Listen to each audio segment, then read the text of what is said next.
the end of this year, maybe next year, because of the work that we do that we're starting tonight, when people hear about Nanaimo, they'll be thinking, they'll be reflecting upon, holy smokes, that's that city on Vancouver Island that really did something remarkable this year. That's that city on Vancouver Island where people showed up to give acknowledgement, to get put clearly on the table some issues and some problems, dealt with them in such a good way, built a different pattern of relations amongst themselves, of mutuality and respect and recognition. That's what I'm hopeful for. That's what I'm standing here for. Nanaimo has no place for racism. British Columbia has no place for racism, nor does our country of Canada.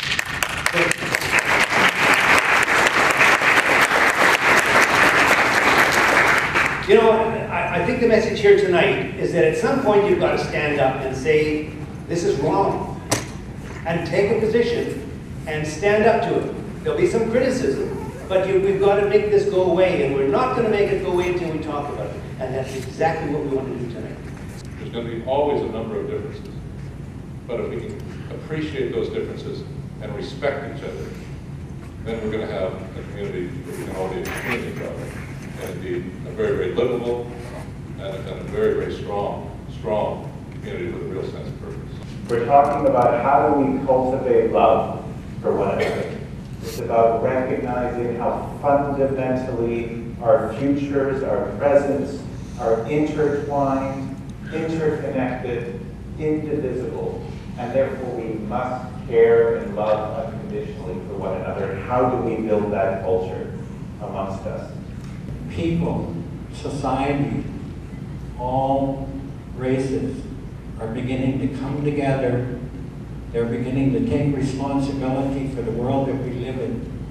They're beginning to take collective responsibility for the environment and the protection and defense of the environment. They're beginning to take responsibility for the human rights of all people. And that's just such an incredible thing to see, to know that it is happening. And it may surprise you that this was prophesied thousands of years ago, that there would be a coming together of all people, of all races. And it's a holy prophecy. We're all here to stay. And it's incumbent upon us, for the sake of our children, our grandchildren, and our grandchildren's grandchildren, to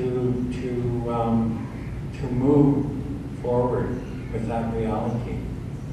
And in many ways, it involves taking responsibility for each other's problems. Reconciliation is not for whims. It's very challenging, and we have to put down old beliefs and old attitudes. We have to walk away and not look back. And we have to teach our children and our grandchildren. A journey of learning to and striving and having the courage to begin to see things with one's own eyes, to reject, step back from what you're told to believe, and to actually seek it out and look at it for oneself and to judge it for oneself. It's only when we begin doing that that we really can begin to act justly towards one another. So now I'd like to just open it up to the floor. There's mics and 3 spots. We understand it is not easy to make right a relationship that has been wrong for generations.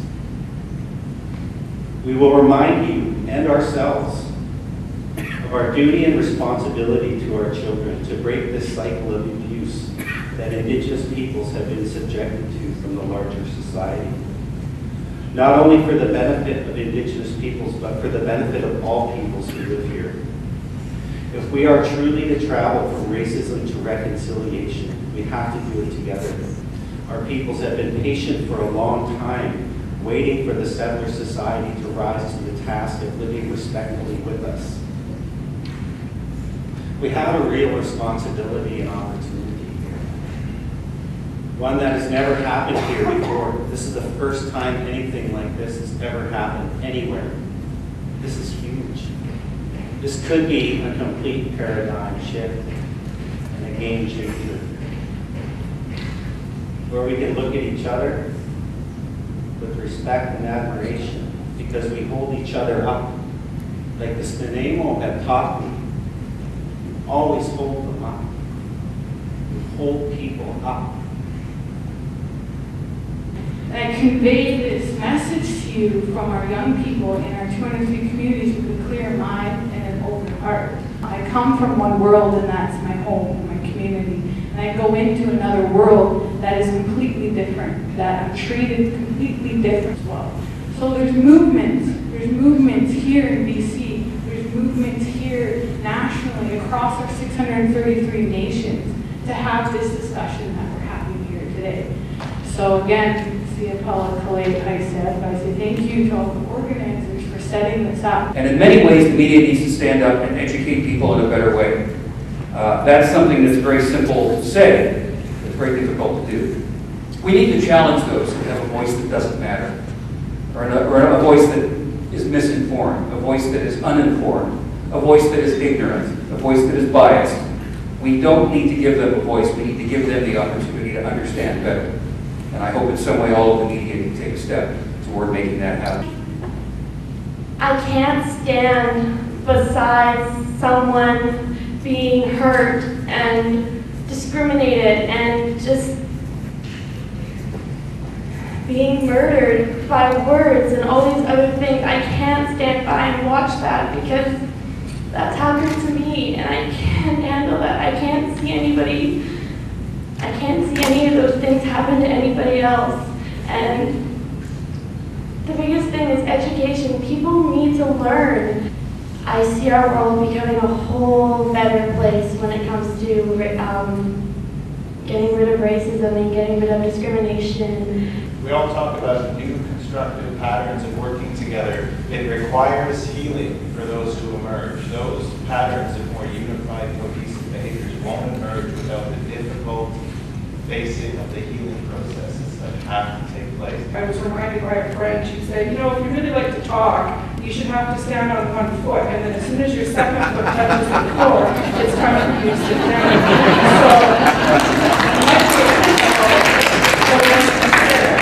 I owned a house in Nanaimo.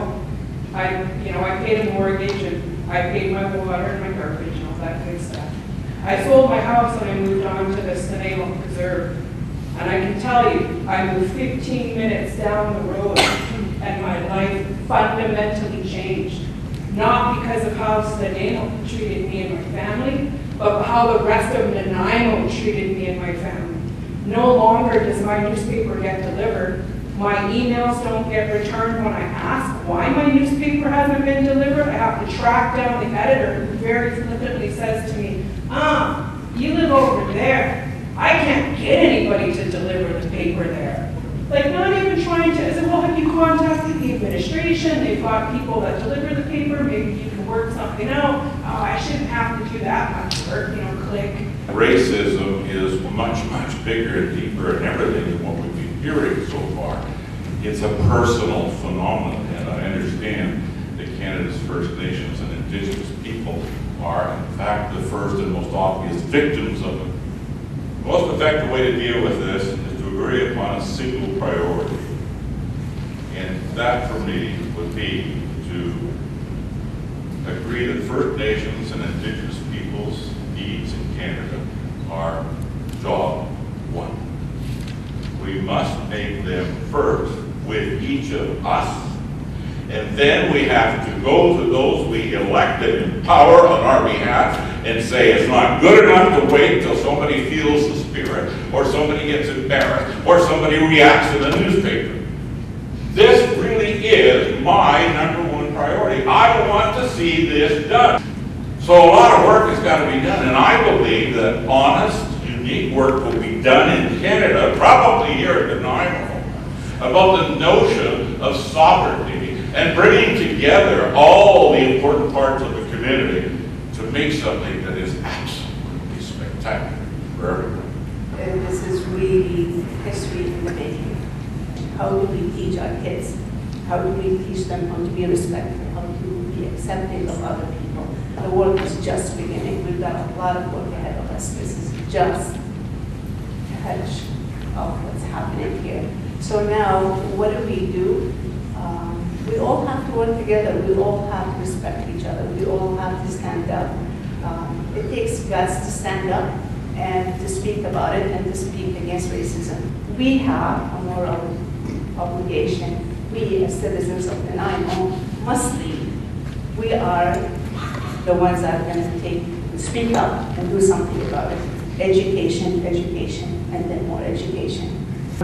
At the Women's Center, it's like, we try to say, women can't do this alone. We can't deal with issues of violence and all those issues that women deal with, the marginalization on our own. We're 50% of the population. It is not our problem. It's all of our problems. No more Empire Days in Nanaimo, then we need to do that, and we need to demand that from our elected officials. Reconciliation Day! Yes, Reconciliation Day.